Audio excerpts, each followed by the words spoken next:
Vamos Recording in a progress. empezar a grabar para usar el audio con los hermanos que no pueden estar con nosotros, ya sea tanto física o virtual o físicamente. El tema de hoy es el quinto mandamiento, perdón, el sexto mandamiento para nosotros. El mandamiento es no matarás. Cuando lo leemos en Éxodo capítulo 13, solo aparecen esas dos palabras, no matarás.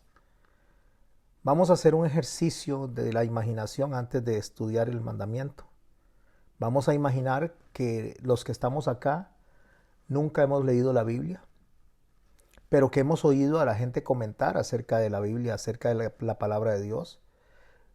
Hemos oído decir a la gente que en ella encontramos amor, lecciones de perdón, lecciones de moralidad. Y con eso en mente, entonces vamos a buscar en la Biblia justamente eso, amor, compasión, misericordia. Pero cuando abrimos la Biblia resulta que dentro de lo que estamos encontrando, donde abrimos nos encontramos el texto donde Dios le da una indicación, una orden a través de Samuel, una orden que le da Dios a Saúl. Y leemos esto. Así dice el Señor Todopoderoso. He decidido castigar a los amalecitas por lo que hicieron a Israel, pues no lo dejaron pasar cuando salía de Egipto. Así que ve y ataca a los amalecitas ahora mismo. Destruye por completo todo lo que les pertenezca. No les tengas compasión. Mátalos a todos, hombres, mujeres, niños y recién nacidos, toros y ovejas, camellos y asnos. Eso es lo que nos encontramos si estuviésemos en la posición de que nunca hemos leído la Biblia, abrimos y nos encontramos eso. Nos dijeron que cuando abramos la Biblia vamos a encontrar, como les digo, compasión, amor, misericordia, perdón.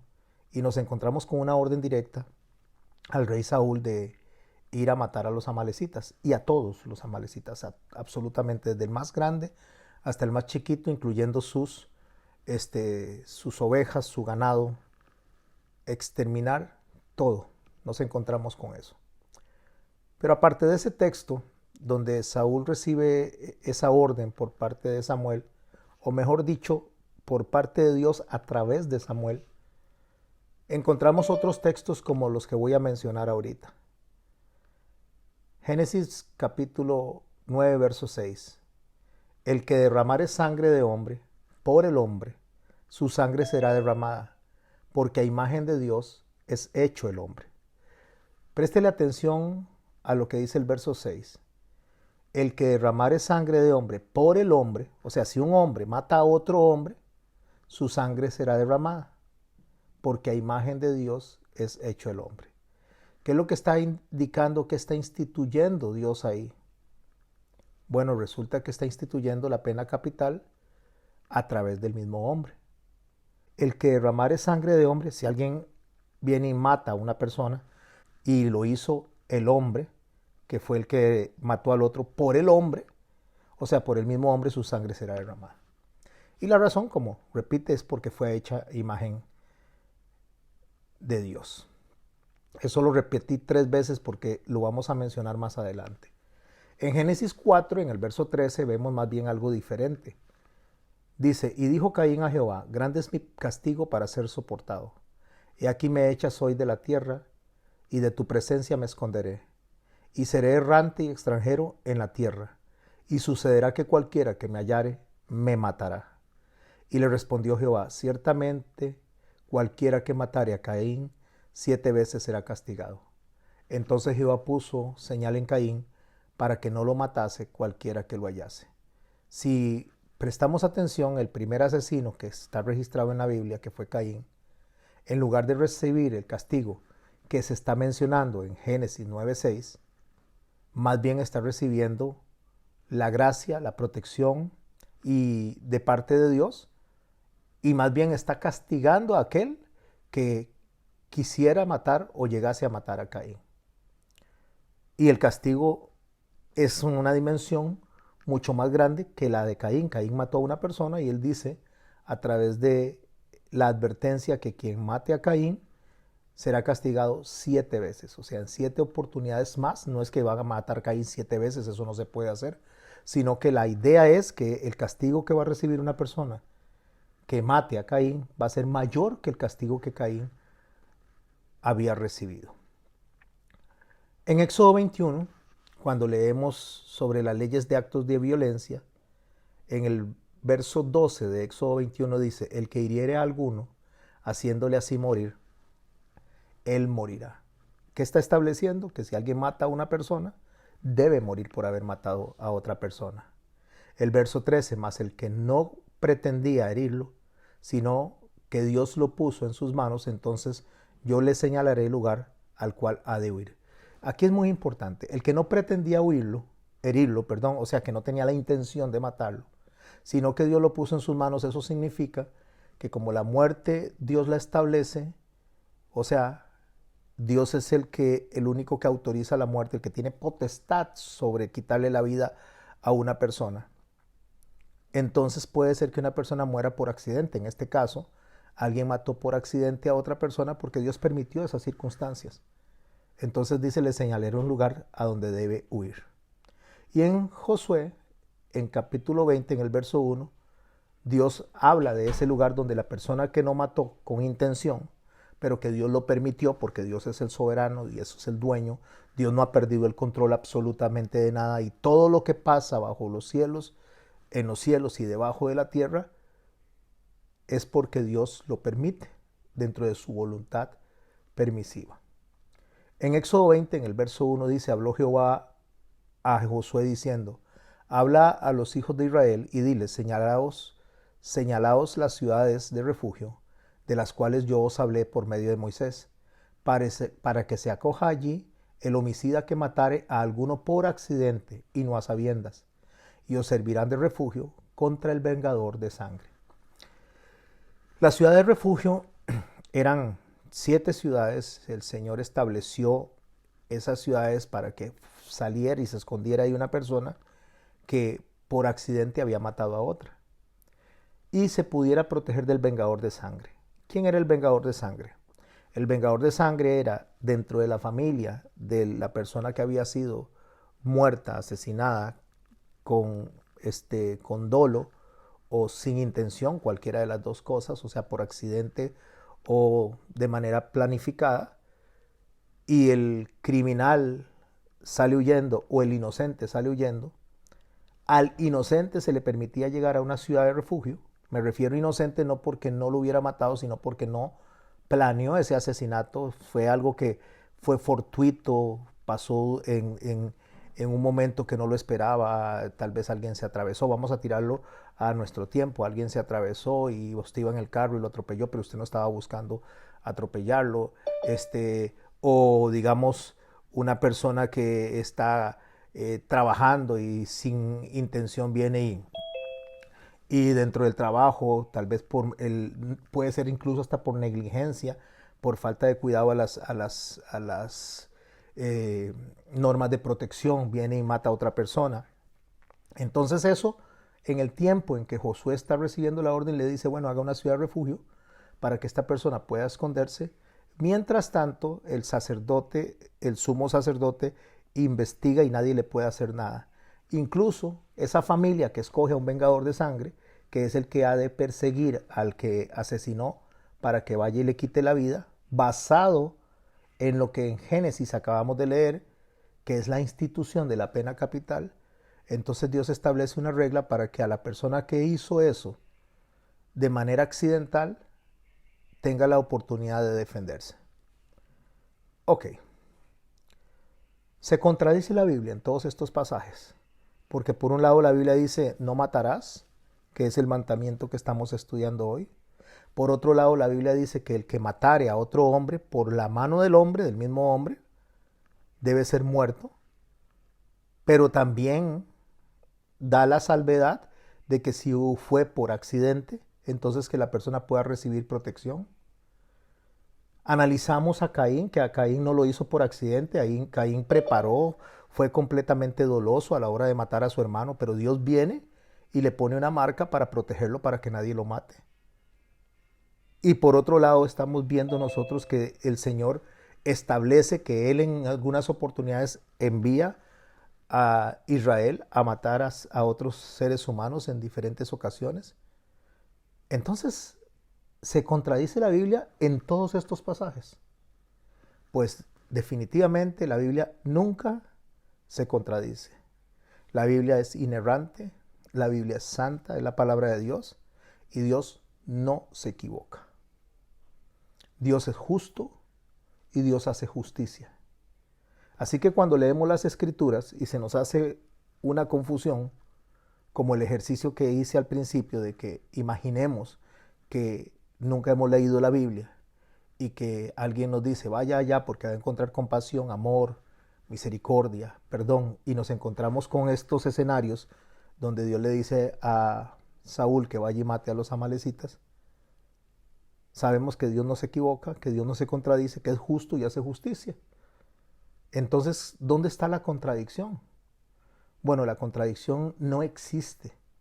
Lo que posiblemente y de seguro estamos haciendo es aplicando métodos de interpretación bíblica de manera incorrecta. Este mandamiento que estamos estudiando hoy, que nos va a permitir matar otro gigante, y me refiero a matar un gigante a los que recién se incorporan a esta serie, que la pueden escuchar desde el primer capítulo en YouTube, es matar ideas y conceptos que nosotros los creyentes hemos acuñado, no solo usted y yo, sino toda la iglesia en el paso de los siglos, desde que el Señor instituyó y nos enseñó a nosotros el Evangelio de cómo debíamos de proceder en nuestra conducta. Entonces este mandamiento no matarás, que el Señor fue muy claro de cómo debía procederse en cuanto al mandamiento, tanto en la aplicación explícita como en la interpretación implícita. Ese mandamiento lo encontramos en Éxodo 20, verso 13, lo acabamos de leer hace un rato, y lo podemos encontrar en Deuteronomio también, capítulo 5, verso 17. Pero no debemos de olvidar lo que hemos venido estudiando, que ninguno de estos mandamientos, no hay mandamiento que no se estudie a la luz del primero y más grande de los mandamientos, amar a Dios por sobre todas las cosas. Y el segundo mandamiento, que el Señor lo liga, lo conecta al primero, que es amar al prójimo como a nosotros mismos. Nada de lo que leamos en la Biblia, nada de lo que interpretemos, nada de lo que hagamos debe de estar lejos, ausente, divorciado de estos dos mandamientos. Cuando estudiamos la palabra no matarás, que viene de una palabra hebrea que dice ratshah, se lo voy a deletrear por si lo quiere tener ahí anotado, R-A-T-S-H-A-J,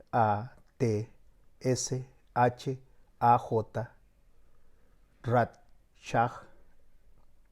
Esa palabra significa hacer algo a propósito. Cuando la palabra dice que no matarás, está diciendo que no quite la vida de manera intencional a una persona. Eso está referido, o la palabra aparece en el contexto de la violencia, asesinato, en cuanto al desenfreno, en cuanto a la ira, en cuanto a la venganza, incluyendo el suicidio. ¿Por qué? Porque la palabra rachad está dirigida a alguien que quita la existencia física de otro o de sí mismo, dando por menosprecio la imagen de Dios en el ser humano. ¿Qué es la imagen de Dios en el ser humano?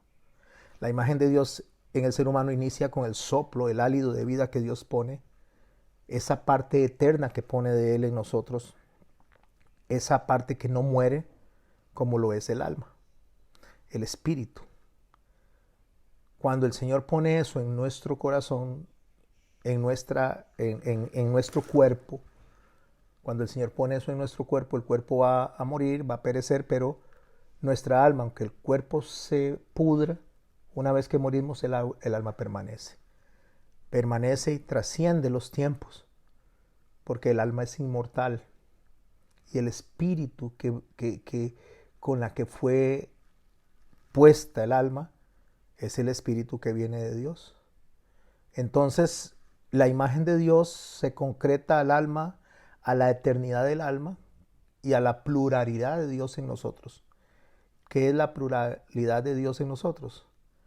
Esta forma en que nosotros debemos de convivir siempre, y no solo en la tierra, sino de manera eterna, como cuerpo de Cristo, como iglesia. Porque Dios es Padre, Dios es Hijo y Dios es Espíritu. Entonces esa pluralidad donde Dios envía al Hijo, el Hijo envía al Espíritu Santo, pero el Espíritu Santo de manera voluntaria se sujeta y nos guía hacia el Hijo, y el Hijo de manera voluntaria se sujeta y nos guía al Padre.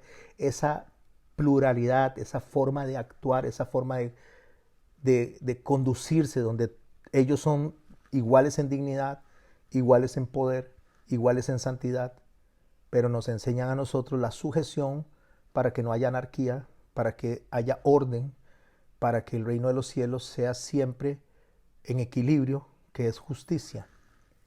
Eso debemos de tenernos nosotros, y así es como debemos de conducirnos nosotros en nuestras familias, en el matrimonio, en la iglesia, y debería ser la conducta de todo el mundo.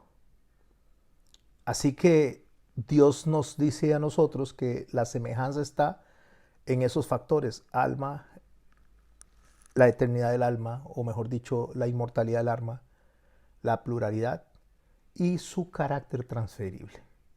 ¿Qué es el carácter transferible? El carácter transferible es el amor, la compasión, la misericordia, la bondad, la creatividad, la inteligencia, la sabiduría. Eso es lo que Dios nos transfiere a nosotros de Él, porque hay cosas que Dios no nos transfiere de Él, de su identidad, como son los atributos. Él no nos transfiere su omnipresencia, su omnisciencia, su todopoderoso, o sea, su omnipotencia. Él no la transfiere a nosotros, eso no lo transfiere al ser humano. Solo transfiere aquellas cosas que nos permitan a nosotros vivir en armonía, sincretizarnos, unirnos para hacer ese cuerpo que representa a Dios. Aquel cuerpo que los ángeles están viendo y están aprendiendo de ese cuerpo, como es la iglesia. Están aprendiendo de la conducta de la iglesia y de Dios, cómo reacciona a esa conducta, cuando Dios castiga o cuando Dios perdona, cuando Dios aplica la misericordia o cuando Dios aplica juicio. Pero la pregunta que queremos estudiar aquí, básicamente después de haber puesto toda esta plataforma, es: ¿por qué, si las escrituras son tan claras con respecto al asesinato, a matar, por qué el pueblo de Israel iba contra pueblos enemigos y los mataba, incluso sin piedad? ¿Por qué esto no les era contado como pecado? Pero escuchemos algo: tampoco significa que el pueblo de Israel iba y podía hacer eso porque se le ocurría. Ahí es donde está la palabra rasha, intencionalidad. Porque 2 de Crónicas 22:8 nos enseña algo que Dios le dijo a David en cuanto a matar a otras personas. El Señor me ha dicho, dice David, he visto que tú has derramado mucha sangre y has hecho muchas guerras. Por eso no eres tú quien va a construirme el templo. Dios le reprocha a David que él haya matado mucha gente, pero usted dice, pero Dios lo mandó a él a matar a algunas personas, pero David también tomó iniciativa por él mismo de hacer también guerras que Dios no lo mandó, y a matar personas que Dios no le mandó. Así que todo lo que se hace bajo la voluntad de Dios, bajo la dirección de Dios, Dios lo va a respaldar, y Dios no lo va a contar por pecado si Dios está diciendo que se haga, como en este caso, que cuando David conquistó, fue porque Dios le dijo que lo hiciera. Entonces David, como guerrero, fue un excelente guerrero, pero como padre de familia fue un mal padre de familia. Y sin contar y sin ponernos a hacer un profundo análisis de lo que David hizo incorrecto, vamos a mencionar un individuo, Urías. David lo mandó a matar de manera intencional. para quitarse del camino de su vida a Urías y no quedar como adúltero delante del pueblo. Y al final de cuentas, hasta la fecha, a David se le cobra ese adulterio en la Biblia, cuando usted lee que de la descendencia de Jesús está también la mujer de Urías. Está contada ahí dentro de las personas de las cuales desciende Jesús. ¿Por qué? Porque hasta la fecha se le cobra esa factura a Urías. Job, en el capítulo 1, en el verso 22, hace ver de que Dios no hace nada con despropósito. O sea, que todo lo que Dios hace tiene propósito. El texto dice: en todo esto no pecó Job ni atribuyó a Dios despropósito alguno. Así que cuando nos preguntamos por qué el pueblo no pecaba cuando Dios le enviaba a matar a los amalecitas, pero ¿por qué pecó David cuando mató a personas que Dios no le había advertido? La respuesta es sencilla.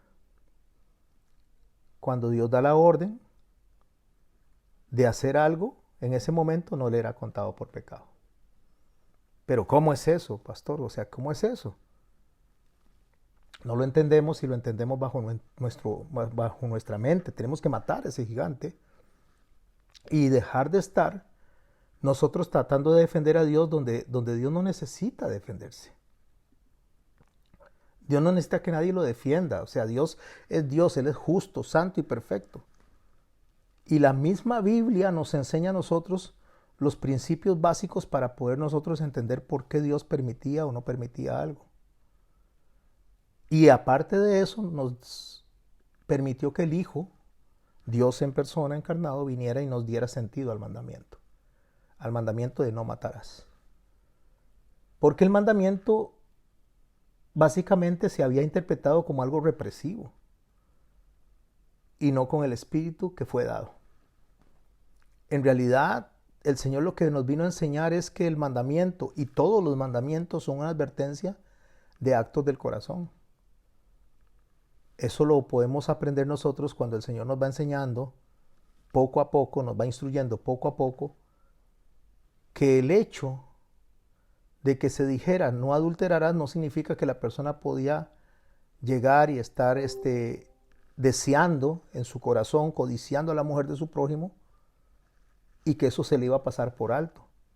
El hecho que se le diga no adultere es como decir, ese es el máximo de lo que se le va a permitir a una persona antes de ser llevada a juicio y matarlo por lapidación, el adulterar físicamente. Pero yo les digo, dice, el que codicia a la mujer de su prójimo ya adulteró con su corazón, o sea, ya estuvo con ella en su corazón, y eso es para el Señor causa suficiente de un juicio divino.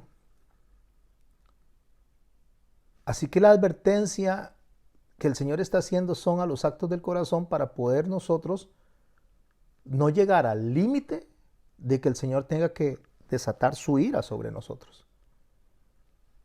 Claro, tenemos que tener cuidado de no agarrar la falsa enseñanza de que el Dios del Antiguo Testamento era un Dios ejecutor, malvado, castigador, y que el Dios del Nuevo Testamento es un Dios amoroso, perdonador.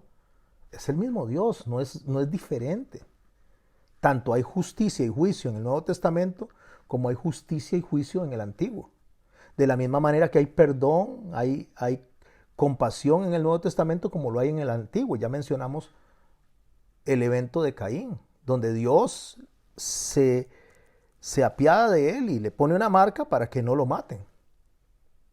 Porque si nosotros creyéramos que el Dios del Antiguo Testamento era de una manera y el del Nuevo era de otra, sería como decir que Dios no es inmutable, y estaríamos humanizando a Dios y le estaríamos quitando su carácter o su atributo de que Él no cambia. Entonces, ¿cómo podemos armonizar nosotros la forma en que vemos el Antiguo Testamento y el Nuevo en relación a esto que estamos mencionando hoy, que estamos estudiando, este mandamiento que estamos estudiando hoy, que es no matarás? En el capítulo 5 del libro de Mateo podemos empezar a comprender básicamente cuál es la idea del mandamiento y qué es lo que Dios está buscando en cuanto a la justicia. ¿Cómo es la aplicación de la justicia? ¿Qué hacer antes de aplicar justicia? Porque ¿qué es justicia? Justicia es darle al hombre lo que merece. Y misericordia es darle al hombre lo que no merece. O sea, darle al hombre perdón, darle al hombre una segunda oportunidad, darle al hombre la posibilidad de reconstruir. Eso no lo merece, eso es misericordia. Se le da la oportunidad de volver a reconstruir su vida. Justicia es en la primera, en el primer momento, como pasó con Adán, expulsarlo del Edén, no permitirle otra más. Aunque Adán fue expulsado del Edén no porque no se le diera misericordia, sino porque no se arrepintió. Si él se hubiera arrepentido, la palabra es clara hablando del carácter de Dios, que Dios no desprecia un corazón contrito y humillado. Adán no estaba contrito y humillado, estaba avergonzado, sí, pero no contrito y humillado. Y una persona avergonzada no es arrepentida. Una persona arrepentida no le importa la vergüenza, sino que le afecta y le lleva a convicción de pecado el haber ofendido a Dios, más que el haber sido descubierto. Bueno, Mateo capítulo 5, cuando el Señor está hablando acerca de aspectos de la ira, dice en el verso 21, oísteis que fue dicho a los antiguos, no matarás. Ahí está mencionando el mandamiento, tanto en Deuteronomio como en el libro de los Éxodos, o en el libro de Éxodo. Y cualquiera que matare será culpable de juicio. O sea, la sentencia por el hecho de haber matado a otro ser humano, que fue lo que se dijo en el Génesis. ¿Cuál era el juicio que se establecía acerca de matar a una persona? ¿Cómo lo decía el Génesis? El que derramare sangre de hombre, por el hombre será asesinado, será muerto. O sea, ese es el mandamiento, esa es la pena capital establecida, que si un hombre mata a otro hombre, por el mismo hombre debe de morir. Entonces, cuando él dice que cualquiera que matare será culpable de juicio, se refiere a ese juicio, a la pena capital. Entonces, cualquiera se levanta y dice, no, señor, yo no estoy de acuerdo con la pena capital. El problema no es si estamos de acuerdo, si no estamos de acuerdo, sino cómo estamos interpretando los juicios de Dios y el establecimiento de esos juicios. Cuando hay un mandamiento claro que dice que no matarás, sino que debemos de leerlos bajo la sombra, bajo la luz del primero y más grande de los mandamientos, y leerlo bajo la luz del segundo mandamiento. Amarás a Dios por sobre todas las cosas significa que yo voy a hacer lo que Dios dice. Y amar al prójimo como a mí mismo es como me gustaría que me hicieran a mí en caso de que yo cayera en una situación tal y me arrepintiera. Si yo cometo un crimen y llego a arrepentirme genuinamente de ese crimen, ¿cómo me gustaría que actuaran conmigo? O si es un caso que fue por accidente y alguien murió porque yo no fui diligente y fallé y esa persona murió, ¿cómo me gustaría que me vieran si fue un asunto de accidente? Y no estoy hablando de que no haya un juicio en el cual la persona vaya y tenga que ir a prisión, incluso por cadena perpetua. Estamos hablando en cuanto a la pena capital. Estamos hablando en cuanto a la pena de muerte. Jesús dice, yo os digo que cualquiera que se enoje contra su hermano será culpable de juicio. Ahí establece el primer procedimiento de juicio. Cualquiera que le diga a su hermano, necio, será culpable ante el concilio. Ese es el segundo juicio. Y cualquiera que le diga fatuo quedará expuesto al infierno de fuego. Ese es el tercer juicio. Cuando él dice que si alguien le dice al hermano o se enoja contra el hermano y no se reconcilia, queda bajo el escrutinio de un primer juicio. Y ese primer juicio son los hermanos de la iglesia misma, que se convierte en testigos de Dios en la tierra. El segundo juicio, los hermanos directos de él, los hermanos que están cerca, la persona que está compartiendo con él, aquella persona que le puede decir su amigo, su esposa, su hermano. Y el concilio es la iglesia como cuerpo, como tal. Ese es un juicio local, el de la iglesia, sin consecuencias eternas.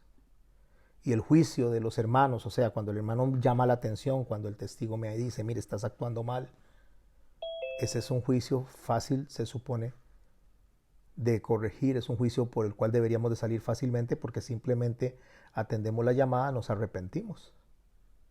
Pero el juicio de exponerse al infierno es un juicio con consecuencias eternas, o sea, es el juicio donde Dios da la sentencia. Cuando Dios ejerce juicios por medio de circunstancias de la tierra, como fue el caso de Samuel, o sea, que él le dijo, vaya y usted haga esto, eso es un juicio local.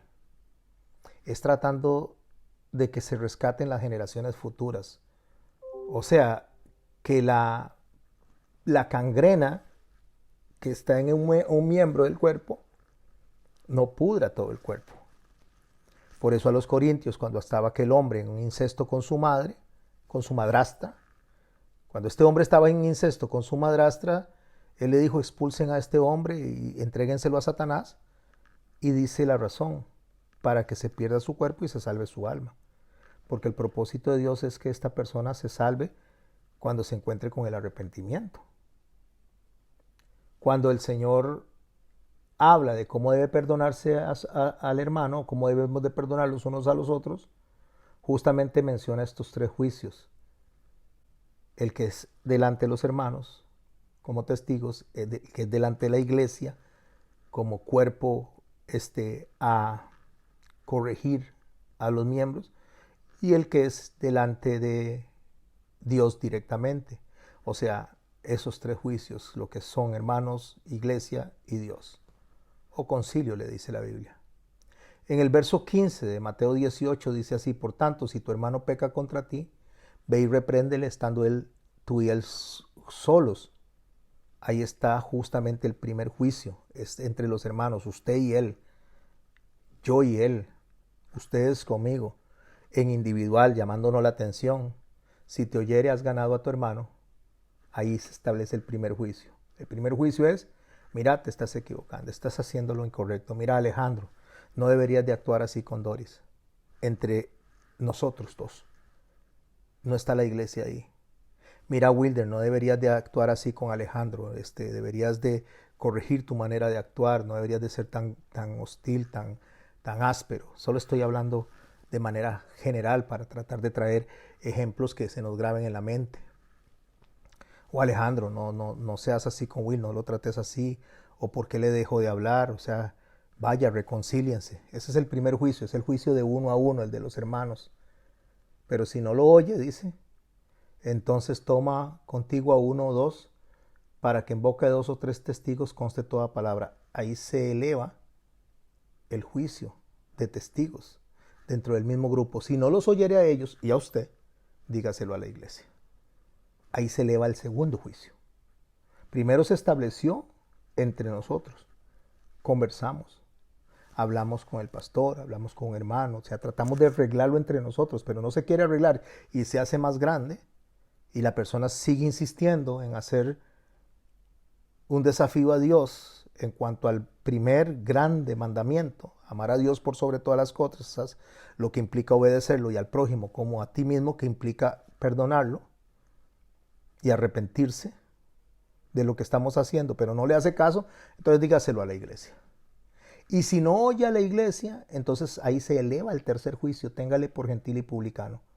Es como acabo de decir, que dice allá en 1 Corintios capítulo 5, verso 5, que el tal sea entregado a Satanás para destrucción de la carne, a fin de que el espíritu sea salvo en el día del Señor.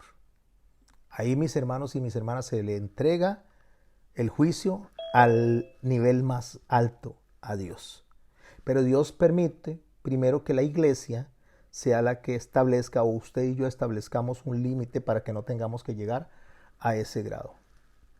De cierto os digo que lo que atéis en la tierra será atado en los cielos, y todo lo que desatéis en la tierra será desatado en los cielos. Esto no tiene nada que ver con cosas materiales. Que si usted viene y dice que quiere un carro, entonces Dios, porque lo declaró entre uno, dos o tres, porque estaban reunidos en el nombre de Él, entonces declararon tener un carro, tener una casa. No está hablando de eso, está hablando de conducta, está hablando de juicio, está hablando de disciplina. Está hablando de ir a la autoridad en primera instancia. La primera instancia somos nosotros, el uno a uno, incluyendo tal vez algún hermano que está presente como testigo y está diciendo, no, eso que estás haciendo es incorrecto. La segunda instancia es toda la iglesia en conjunto que le dice ya a la iglesia de manera como concilio, le dice, cambie de actitud, pero no quiere cambiar de actitud. Entonces, el tal se ha entregado a Satanás para destrucción de la carne, a fin de que el espíritu sea salvo para el día del Señor. No es que lo entregamos a Satanás, es que ya se lo dejamos a Dios y le decimos, bueno, Dios, usted es el que hace con esta persona, porque esta persona no quiere atendernos a nuestros consejos, ni quiere atender lo que la iglesia le está diciendo a quien se le dio autoridad para ejercer disciplina en la iglesia. Bueno, pastor, todo eso está claro, todo eso lo tengo claro, ¿sí? Usted me está diciendo que Dios le puso una marca a Caín para que no muriera por aspectos de su propio crimen. O sea, le dio misericordia, le aplicó a él una excepción para que no lo mataran. Pero él era culpable. También me está diciendo que habían ciudades de refugio para que los que no eran culpables pudieran irse a esconder ahí o a proteger ahí bajo la protección del sumo sacerdote hasta que se investigara su juicio o hasta que muriera el sumo sacerdote. Todo eso lo estoy entendiendo. También estoy entendiendo que si Dios dice que vaya una persona en el nombre de él, como en el caso de Saúl, que tenía que ir a matar a los amalecitas, que eso no les es contado por pecado. Pero esa parte es la que no me cuadra a mí en la cabeza, o sea, no me gusta. No me gusta, yo no veo a Dios ahí como un Dios bondadoso, como un Dios de amor, como un Dios de compasión. No lo veo así, lo veo como un Dios malo.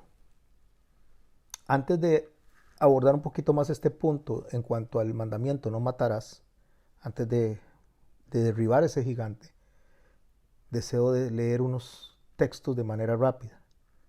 Salmo 115, verso 3. Nuestro Dios está en los cielos, Él hace lo que le place. Ahí hay una advertencia de quién es Dios y quiénes somos nosotros.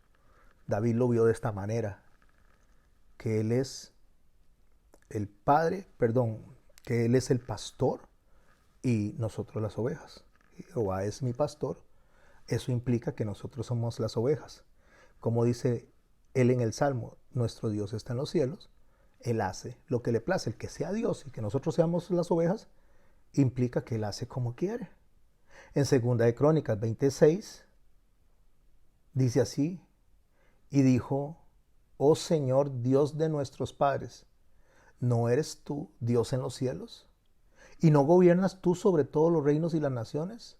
En tu mano hay poder y fortaleza, y no hay quien pueda resistirte. ¿Qué dice el texto en Crónicas, en el verso 6 del capítulo 20? ¿Qué dice ahí en 2 de Crónicas? Que no hay quien se pueda resistir a Dios. En el capítulo 9, verso 12 del libro de Job dice, si Él arrebatara algo, si Él sí nos quita algo, dice, ¿quién le estorbaría?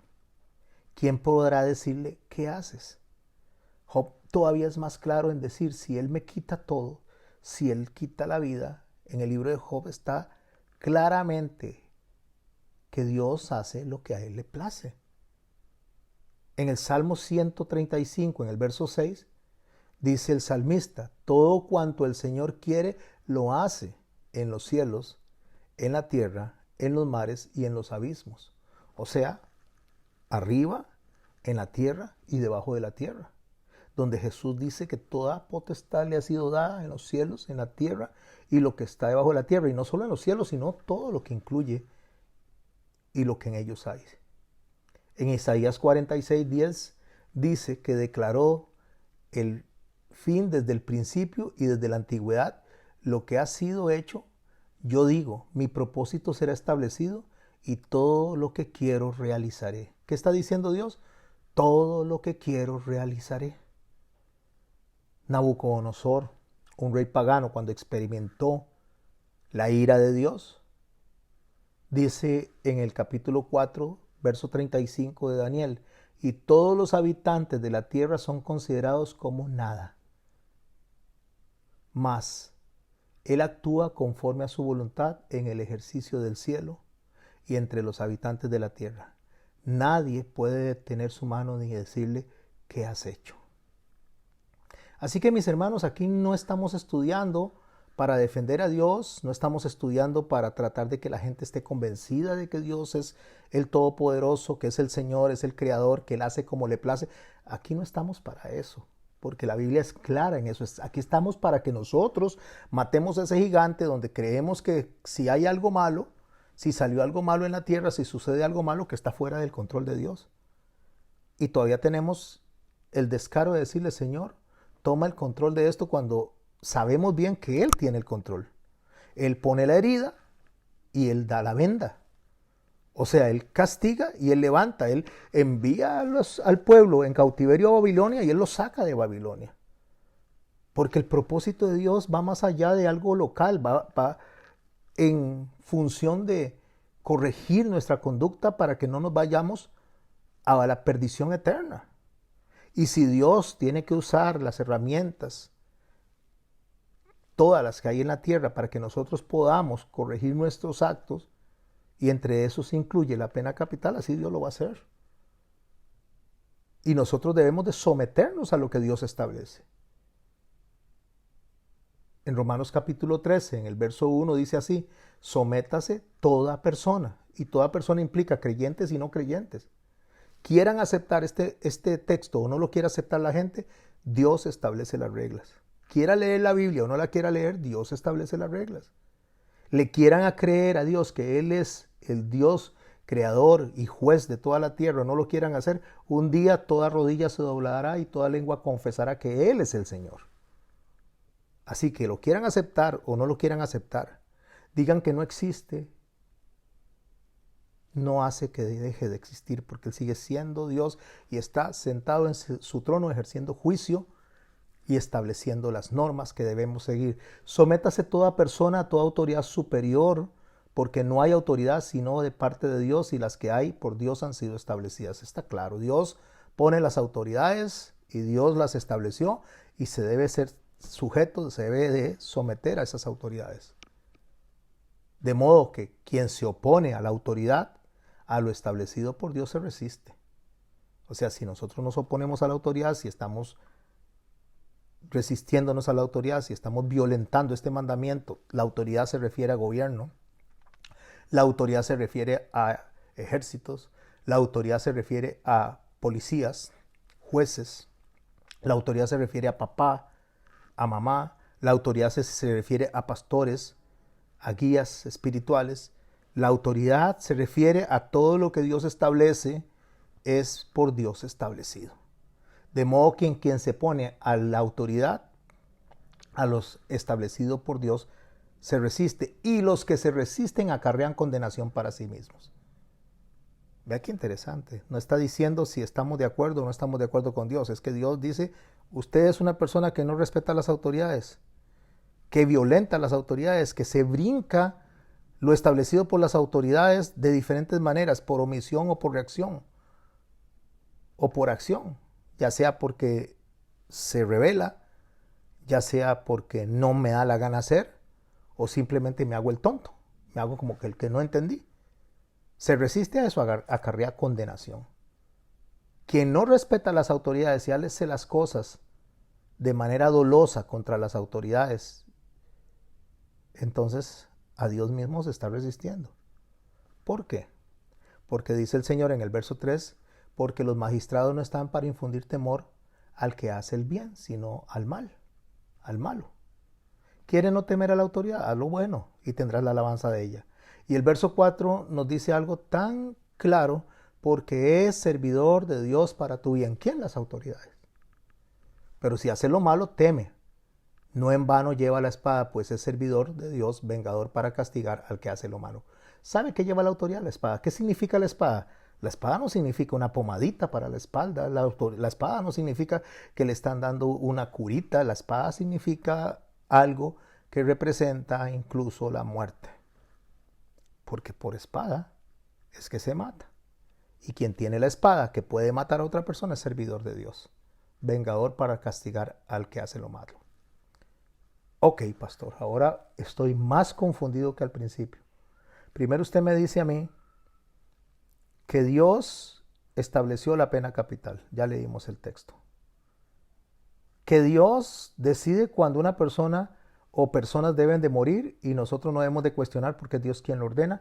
Y si Él usa las herramientas que utilice, como en este caso le dijo a Saúl, vaya y lo haga, entonces no es contado por pecado. Más bien Saúl pecó por no haberlo hecho. Pero hay autoridades corruptas en el mundo. Entonces yo me debo de someter a esas autoridades corruptas.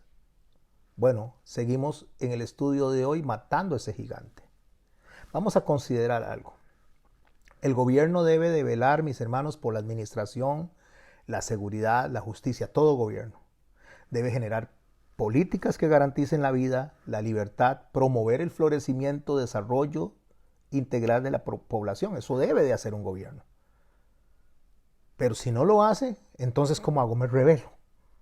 Me levanto en armas. Tenemos que hacernos unas preguntas. Y las preguntas principales tienen que ir alrededor de Cristo, de Jesús. Uno, Jesús es Dios. Eso está claro. Dos, Jesús es todopoderoso porque Él sigue siendo Dios y Él le dijo a Pedro que si Él quisiera pedir ángeles, el Padre los enviaría. Imagínense, mandaba 12 legiones de ángeles, 72,000 poderosos ángeles para que lo defendieran de un poco de personas con espaditas y con antorchas.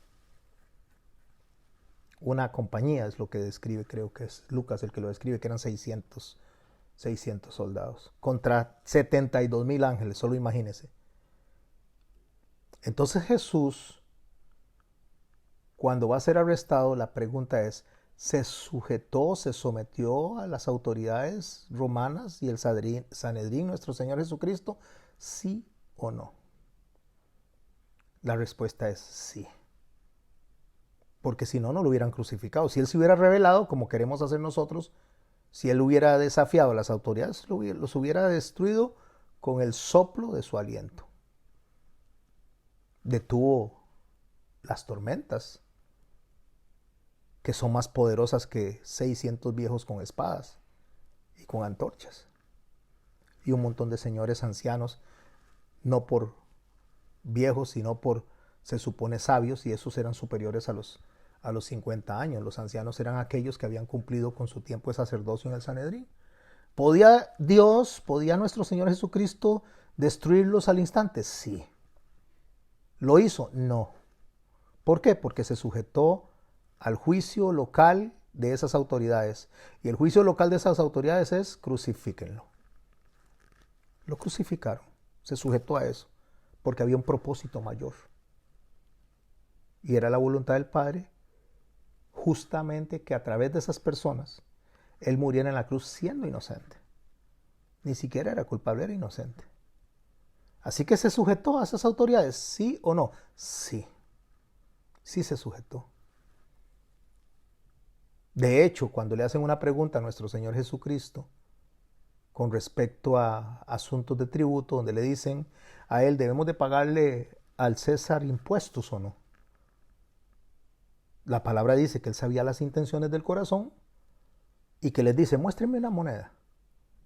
Él toma la moneda en su mano. De hecho, estudiamos este pasaje cuando vimos lo que es el mandamiento de no te harás imágenes. Y toma la moneda en su mano y les dice, ¿a quién le pertenece esta imagen y el título que está en la moneda? Al César, le contestaron. Entonces Él les dijo, den al César lo que le pertenece al César y denle a Dios lo que le pertenece a Dios. La respuesta está clara. Existen dos tipos de autoridades, existen dos líneas de autoridad para nosotros en la tierra. Y es la autoridad civil, que es justamente la del César en ese caso, la de la presidencia, la asamblea legislativa, en nuestro caso, o el poder judicial, en nuestro caso. Esa es la autoridad de nosotros en la tierra, y la autoridad de Dios, que es la espiritual, la máxima autoridad.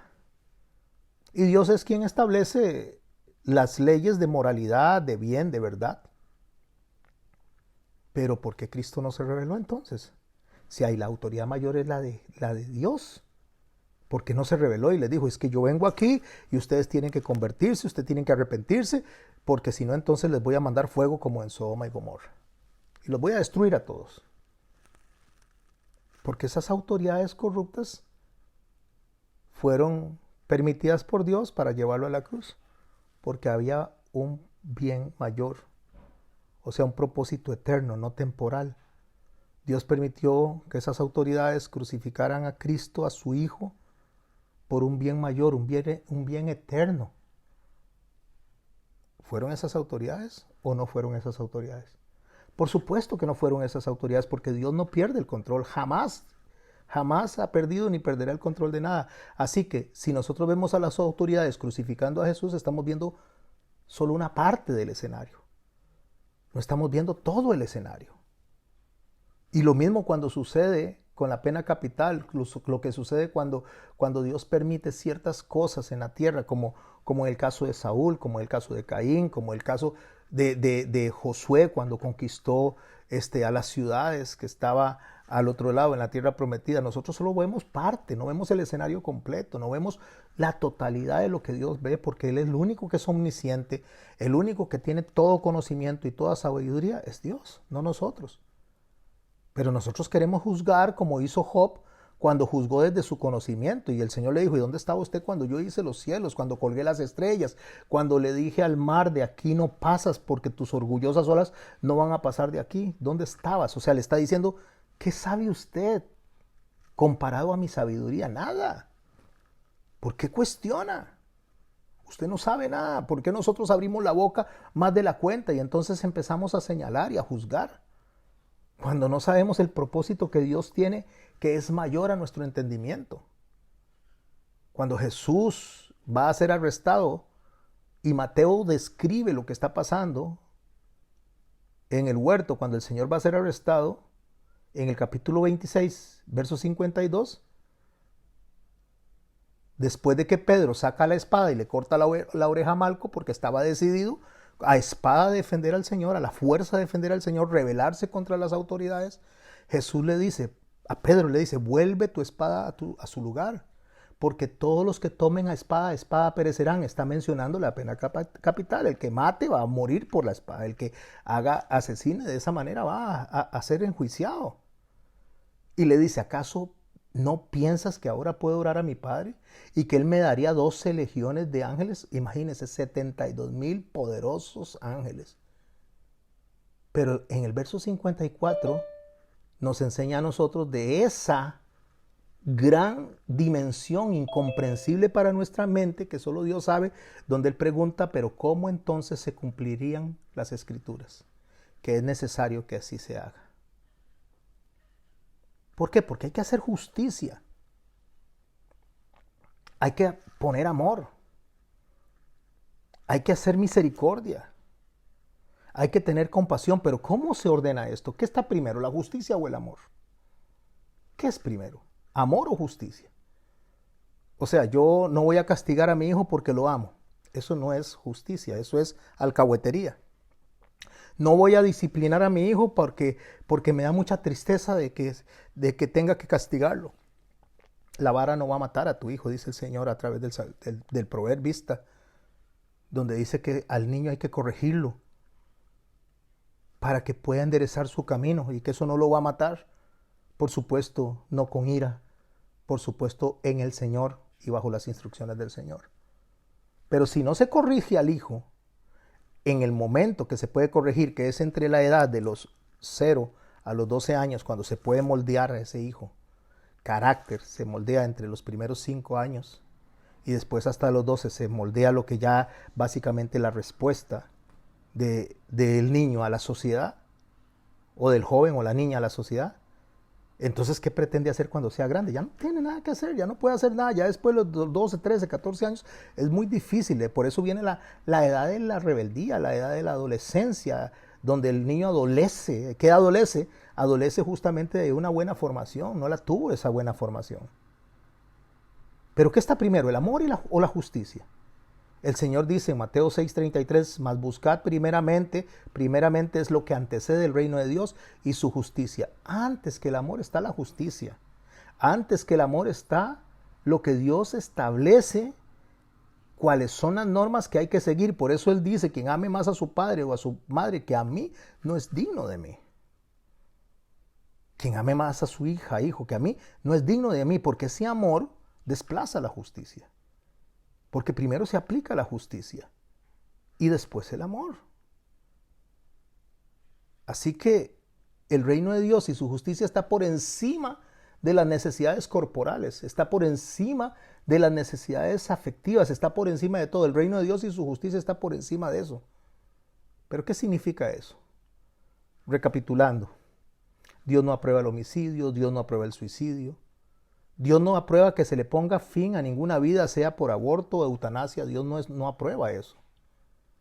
Dios tampoco se complace en la muerte del impío, así como lo enseña nuestro Señor en Ezequiel 18, en 1 Timoteo capítulo 2 o en 2 de Pedro capítulo 9. Dios no se complace con la muerte del impío. Dios desea que el hombre proceda al arrepentimiento. Pero también sobre el juicio, sobre la justicia, sobre el equilibrio de traer a las personas a que tengan una vida consecuente, que honre el primero y mayor de los mandamientos y el segundo, amar a Dios y amar al prójimo, no significa que quien haya infringido eso no significa que no pueda recibir perdón de Dios si realmente experimentase un genuino arrepentimiento. Es lo que el Señor dice. Dios no desprecia un corazón contrito y humillado. No dice el tamaño del pecado, no dice el tamaño de la infracción. Puede haber sido una mentira, puede haber sido un asesinato, puede haber sido adulterio, puede haber sido murmuración, puede haber sido robo, no importa. Si el hombre se arrepiente genuinamente, Dios le va a perdonar. Aunque tenga que pasar por el juicio humano, ir a la cárcel, eso no se lo evita el arrepentimiento delante de Dios, porque hay consecuencias. Lo único que nosotros podemos entender o podemos recibir es que la ley de Dios va más allá que las necesidades de este mundo. Regula la vista al norte, regula el reino de los cielos, el establecimiento, construye justicia sobre la misericordia. Pero pregunté, ¿qué está primero? ¿El juicio o el amor? La justicia o el amor, perdón, ¿qué está primero? ¿La justicia o el amor? La justicia está primero que el amor. Pero hago una pregunta. ¿Qué está primero? ¿La justicia o la misericordia? Está primero la misericordia. Porque el Señor dice que Él, la misericordia, la pone al frente del juicio, lo cual significa que le da la oportunidad al hombre de arrepentirse antes de darle lo que merece. Porque la misericordia precede al juicio. Cuando un juez le pregunta a una persona cómo se declara culpable o inocente, le está dando la oportunidad al culpable de decir soy culpable. No para quitarle la sentencia, sino para aplicarle una sentencia más benévola. Pero si a pesar de que se sabe que es culpable, a pesar de que las pruebas dicen que es culpable, él dice soy inocente, entonces le mete una condena más severa porque no se ha arrepentido. Entonces, entre la justicia y el amor está primero la justicia. Entre el juicio y la misericordia está primero la misericordia. Porque la misericordia no solo es un acto de amor, sino es un acto de compasión. Es un acto que representa a Dios. Él nos amó primero, Él nos buscó primero. Que a pesar de que éramos pecadores y estábamos muertos en delitos y pecados, Él decidió venir a morir por nosotros, aun cuando éramos sus enemigos. Ahora tenemos un escenario un poco más amplio. Y pregunta, ¿qué está primero, la obediencia o el amor? La obediencia está primero. Porque nada hacemos diciendo que amamos a nuestros padres, que amamos a nuestro país si no tenemos obediencia.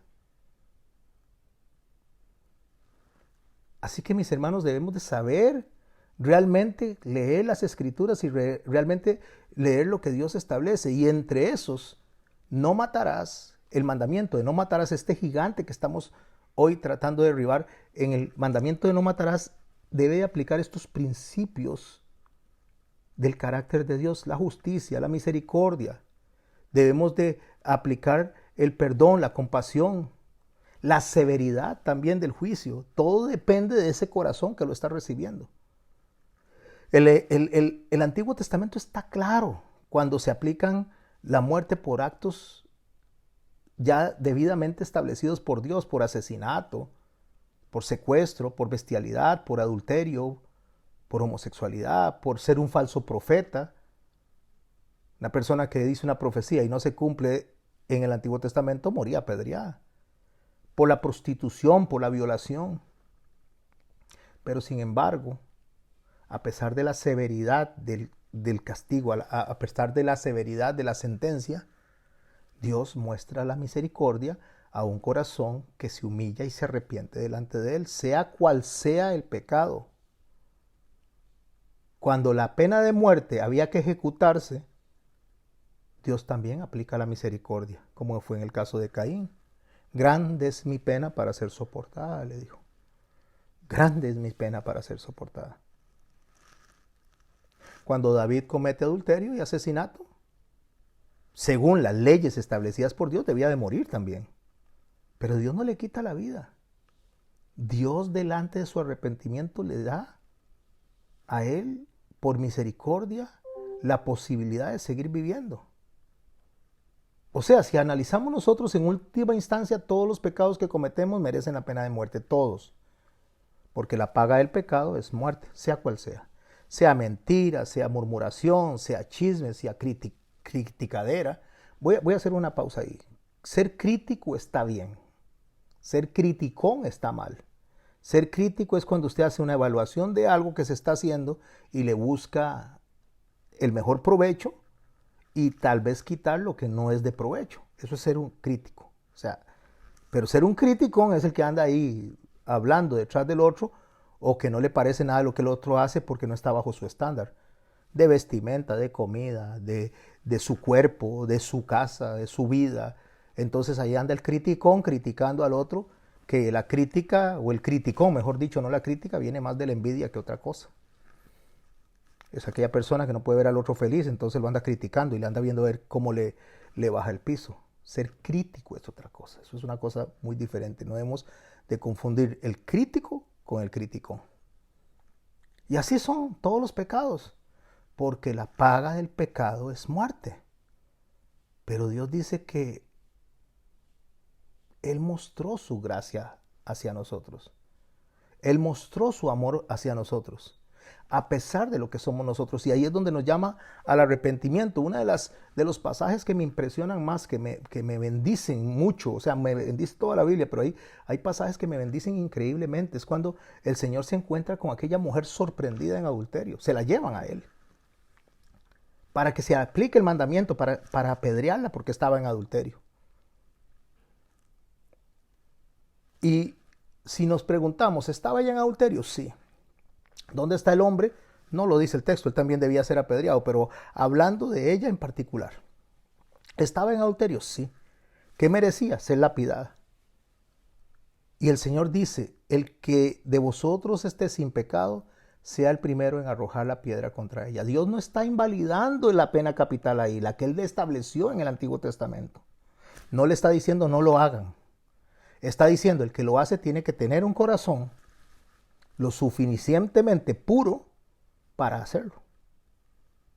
Lo que Él está exponiendo es la hipocresía de los fariseos. Está llamándolos a juzgar no como hombres, sino a juzgar como el Señor desea que juzguemos, y es poniéndonos a nosotros en el lugar de la otra persona, como quisiéramos nosotros que nos trataran en caso de que estuviéramos en una posición de esas. Y el único que tenía la autoridad moral para apedrearla no lo hizo, que es Jesús, porque aplicó la misericordia sobre el juicio, pero no invalidó el juicio.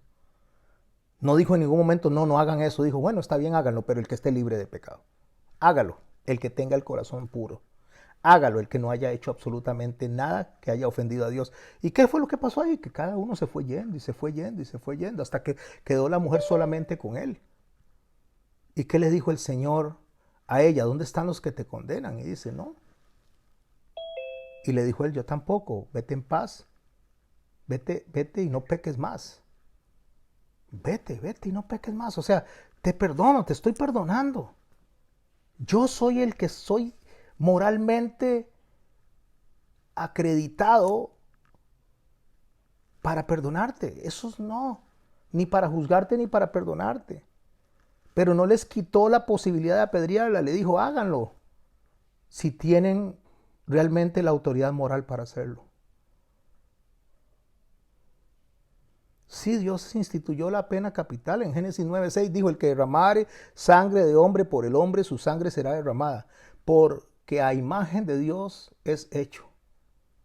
El apóstol Pablo está claro en que nosotros debemos de reconocer las autoridades instituidas por Dios y dentro de eso los que hacen el ejercicio como autoridad de la pena capital. Pero lo que hace la diferencia es que Pablo, lo mismo que Jesús, o voy a ordenarlo en la posición correcta, lo que Jesús enseñó, que Pablo viene y replica, apelan al arrepentimiento, al perdón, ante la justicia y la ejecución. Matemos a este gigante hoy. ¿Instituyó Dios la pena capital? Sí. ¿En dónde? En Génesis 9:6. ¿Permite Dios que un gobierno ejecute la pena capital por razones justas? Sí. ¿Por qué? Porque es como quitar la gangrena de la sociedad. Eso era lo que él estaba haciendo antes. Pero no debemos de olvidar lo que Dios nos enseña a nosotros, que la misericordia antecede al juicio. Romanos 5:8, mas Dios muestra su amor para con nosotros, en que siendo aún pecadores, Cristo murió por nosotros. Malaquías 3:6, pues yo Jehová no cambio, por eso hijos de Jacob no habéis sido consumidos. O sea, si Él muestra su amor, Él sigue mostrando su amor. El asunto es que las autoridades encargadas de ejecutar la pena capital deberían de actuar conforme a lo que Dios establece en su más grande mandamiento o el mayor de los mandamientos, respetando lo que Dios dice, que es ver al prójimo como si fuéramos nosotros. Darle oportunidad a esa persona. Y esa oportunidad, la oportunidad de esa persona no va a llegar si le quitamos la vida. Mándelo a prisión si hizo algo tan terrible, mándelo de por vida a prisión. Pero déle la oportunidad que en algún momento de esa vida en prisión, de esa cadena perpetua, el hombre pueda llegar a arrepentirse. Que si como concilio el país, el gobierno decide quitarle la vida a esa persona porque mató a otra persona, no está haciendo lo incorrecto. Eso lo estableció desde el Génesis el Señor. Pero debería de poner los magistrados delante de ese hombre la oportunidad de salir corriendo hacia la ciudad de refugio. Porque podría ser que por error estén condenando a una persona que no sea culpable. Y para no caer en ese error es mejor, si fuera que nos sujetamos a la ley de Dios correctamente, tanto las autoridades gubernamentales, cosa que no lo hacen, es darle la oportunidad al hombre hasta el último segundo de su vida de arrepentirse. Jesús, el Señor dijo, yo no cambio, por eso no habéis sido consumidos y nosotros no deberíamos de ir en contra de eso. Yo no cambio. Ok, Señor, si usted no cambia, cuénteme. Usted estableció la pena de muerte, pero dice que no la ejecutemos, sino que demos oportunidad dentro de la misericordia que esa persona llegue al arrepentimiento. ¿Sabe qué dice Oseas 11:8 cuando el Señor está hablando del juicio que debería de caer sobre Efraín, que representa la rebeldía, que representa aquel hijo que se levantó contra Dios? No estoy hablando de una persona, estoy hablando de toda una tribu. Y dice en Oseas 11:8, ¿cómo podré abandonarte, oh Efraín? O sea, te entregaré yo, Israel, le dice. ¿Cómo podría yo hacerte como a Adma o ponerte como a Zeboín? Lo que le está diciendo, ¿cómo voy a hacer contigo? Lo voy a hacer como hice con la ciudad de Adma y la de Zeboín. Estas eran de las 5 ciudades que Dios dijo que le iba a caer fuego del cielo a destruirlos cuando destruyó Sodoma y Gomorra. Adma y Zeboín eran las otras 2 ciudades a destruir. Pero había una quinta ciudad que no fue destruida, solo fueron destruidas 4. La quinta se llamaba Zoar, resplandor. Fue donde se fue a ocultar Lot. donde Dios le permitió sobrevivir a ese juicio que estaba cayendo. Y ahí él se pregunta, ¿cómo le voy a hacer a Efraín? O sea, le voy a hacer como a Adma y ponerlo como a Zeboín. O sea, los voy a destruir como destruía eso. Los voy a destruir como destruía a sus pueblos. Y dice Dios, mi corazón se conmueve dentro de mí. Se inflama toda mi compasión. A mí hasta que, de verdad, que hasta que me vibra todo el cuerpo. Se inflama, se hincha, se inunda. Ustedes se lo merecen, la paga del pecado es muerte, ustedes se lo merecen. Pero mi corazón se inflama, se hincha. Se hincha de tal manera que les da oportunidad de que se arrepientan todos los días, todas las mañanas, cada hora, 365 días hasta que dejes de respirar, hasta tu último aliento, te estoy dando oportunidad de arrepentirte. Cuando estés en el paraíso, le dijo el ladrón al final de su vida, acuérdate de mí. No había ido a ninguna iglesia, no se había discipulado, no dice que se haya bautizado, no dice que haya hecho obras que hayan agravado a Dios, no dice nada, solo dice que estaba ahí y que estaba condenado justamente porque era un ladrón, junto con otro. Pero toma la decisión de decirle, cuando estés hoy en el paraíso, acuérdate de mí. En ese último momento, sin contar cuánto tiempo este hombre hizo lo incorrecto, en ese último momento el Señor le dijo, hoy mismo estarás conmigo en el paraíso. ¿Cómo le dice a Efraín? ¿Cómo le dice a Israel en Oseas 11, cuando llegamos al verso 9? No ejecutaré el ardor de mi ira, ni volveré para destruir a Efraín, porque soy Dios y no hombre, el santo en medio de ti, y no entraré en la ciudad. O sea, le está diciendo, te voy a dar otra oportunidad. Eso es un himno a la misericordia. Cuando leemos en el mandamiento, no matarás, lo que el Señor está diciendo, no mate, pero no solamente piense en la espada, no solamente piense en el ejercicio de la pena capital. Aunque están autorizadas las espadas, aunque está autorizada la pena capital, aunque usted tiene el derecho de defenderse, aunque usted tiene el derecho de venir y agarrar a la otra persona y darle por lo que le hizo, porque fue cruel con usted, yo estoy abogando porque tenga compasión y misericordia antes de ejecutar el juicio. Por eso me ama el Padre, dice el Señor, porque pongo mi vida para volverla a tomar. Nadie me la quita, sino que yo mismo la pongo. Tengo poder para ponerla y tengo poder para volverla a tomar. Este mandamiento recibí de mi Padre. Eso fue lo que él dijo. Pedro, el que a espada mata, a espada muere. ¿Cómo se van a cumplir las profecías? Guarda tu espada. Y cierro con este mensaje, mis hermanos y mis hermanas, para hacer un pequeño análisis alrededor de este pasaje. Haya pues en vosotros este sentir que hubo también en Cristo Jesús, el cual, siendo en forma de Dios, no estimó el ser igual a Dios como cosa que aferrarse, sino que se despojó a sí mismo, tomando forma de siervo, hecho semejante a los hombres, y estando en la condición de hombre, se humilló a sí mismo, haciéndose obediente hasta la muerte, y muerte en cruz. ¿Qué es lo que el Señor hizo? ¿Qué es lo que en Filipenses nos describe Pablo en el capítulo 2? ¿Qué fue lo que él hizo? Que él, teniendo todo el derecho de defenderse, él teniendo todo el derecho de enviar a los ángeles, él teniendo todo el derecho, él no escatimó eso, sino que decidió obedecer al Padre. Juan 13:34, un mandamiento nuevo os doy, que os améis unos a otros como yo os he amado. Que también os améis unos a otros.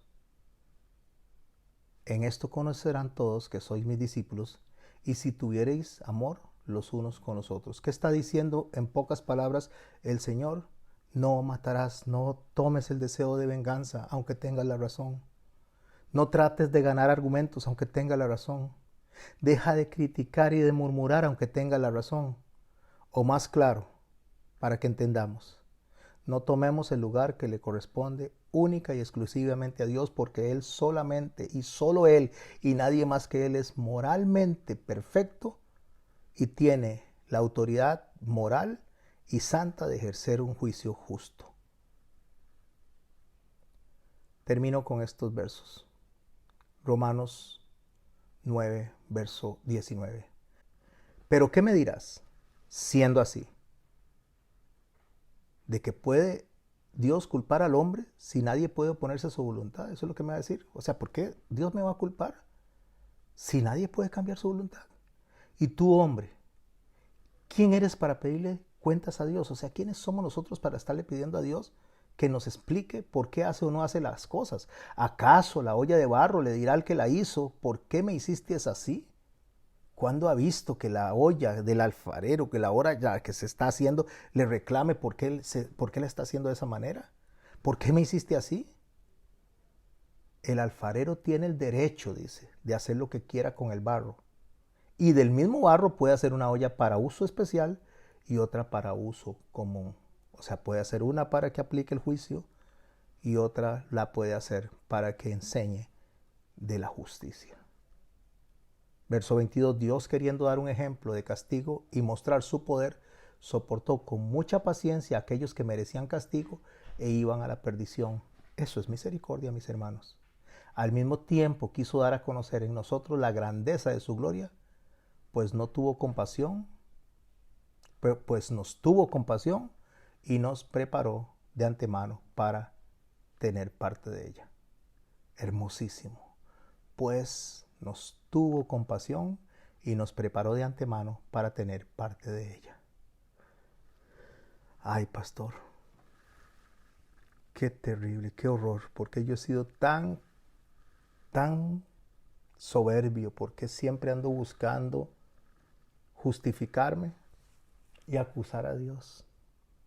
Y porque a veces cuando me dicen que Dios es malo, porque ejerce juicio, porque trato de defenderlo cuando ni él mismo se defendió. Porque no necesita defenderse, porque Dios es santo. Ahí es donde entra Romanos 11:33 y derribemos este gigante. Qué profundas son las riquezas de Dios y su sabiduría y su entendimiento. Nadie puede explicar sus decisiones ni llegar a comprender sus caminos, pues ¿quién conoce la mente del Señor? ¿Quién podrá darle consejos? ¿Quién le ha dado algo antes para que Él tenga que devolvérselo? Porque todas las cosas vienen de Dios y existen por Él. Para Él, gloria para siempre a Dios. Amén. Cierra nuestro hermano Pablo a nuestros hermanos en Roma. Padre, en el nombre de Jesús te damos gracias por esta noche tan hermosa, por tu palabra, Señor. Gracias por ayudarnos a derribar un gigante más, donde nosotros creemos ser justos, Señor. Cuando ni somos justos ni hacemos justicia, Señor. Tú eres el único, Señor, el único que es justo y hace justicia. Gracias por eso, Señor. Gracias porque si no hubieras aplicado tu misericordia en mí, te lo hablo yo a título personal, oh Señor Santo. Lo único que yo merecía era el infierno. Pero gracias por venir a mi vida, Señor. Por tocar mi corazón, por limpiarme, Señor. Por redimirme. Por traerme a tu regazo, Señor. Por verme con compasión, Señor. Aunque tenías toda la autoridad, Señor, de ejecutar juicio conmigo. Aunque tenías, Señor, todas las razones, todos los argumentos para decirme vete al infierno. Tomaste una decisión, Señor, en tu corazón, desde antes de la fundación del mundo, de venir a salvarme, Señor, a redimirme. Te doy gracias por eso, Señor.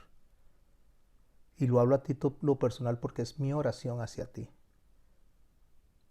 No puedo orar por el corazón de las demás personas, puedo orar por mí hacia ti, Señor, y por eso es que te hago esta oración, dándote gracias, Señor, por tanto amor.